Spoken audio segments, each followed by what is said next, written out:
taking Social Security before your full retirement age could end up hurting your retirement plan. We see it every so often where people end up having to reduce their benefit when they really don't have to.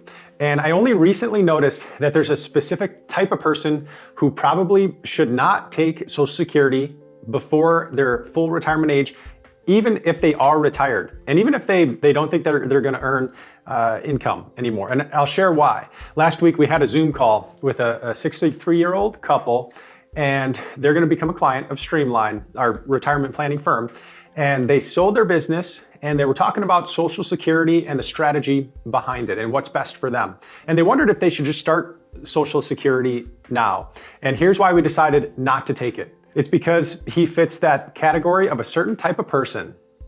Any guesses to what type of person that might be?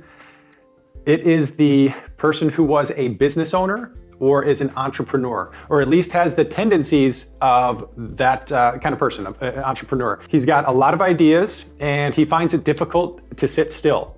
So if you're that way, then you might know what I'm talking about. And the reason why we decided to wait till full retirement age at a minimum, is because there's a chance that he may have an idea, or they may have an idea as a couple that turns into an income producing idea. We sometimes see that happen with entrepreneurs in retirement because the ideas that they have often end up helping other people, and that's fun for them. And the great thing about retirement is that you're retiring from your vocation or occupation, which is usually the income producing thing, but you don't retire from your avocation or what you do for pleasure or fun or for hobby. And a lot of times with entrepreneurs, that can be in similar camps. And the way that some entrepreneurs are wired, they may find that their avocation can turn into a money-making thing. So here's the question that we asked to see if they should take Social Security before full retirement age, even though they didn't think they were gonna be earning an income moving forward.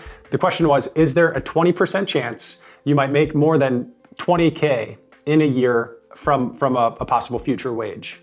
And pretty quickly, he said, there's more than a 20% chance, as he just thought about it for a few seconds. So the plan was, don't take Social Security until the full retirement age. Because one, they've got other funds that are available in retirement that they're gonna use as part of their withdrawal strategy. And two, if they make more than about 20K, it's 19 something, but if they make more than 20K, and they're taking Social Security and they're under the full retirement age, then they may have to pay some back to Social Security each year. So that pretty much concluded the discussion. So I just wanted to share that conversation with you that we had last week, because if you don't know by now, this channel is here to share what's working and what's not working from other retirees, so that hopefully you can learn from it and you can make your retirement just a little bit better. So be sure to look for some other videos and look for some resources for you below this video to help you on your journey. And then I'll see you in the next video. Take care.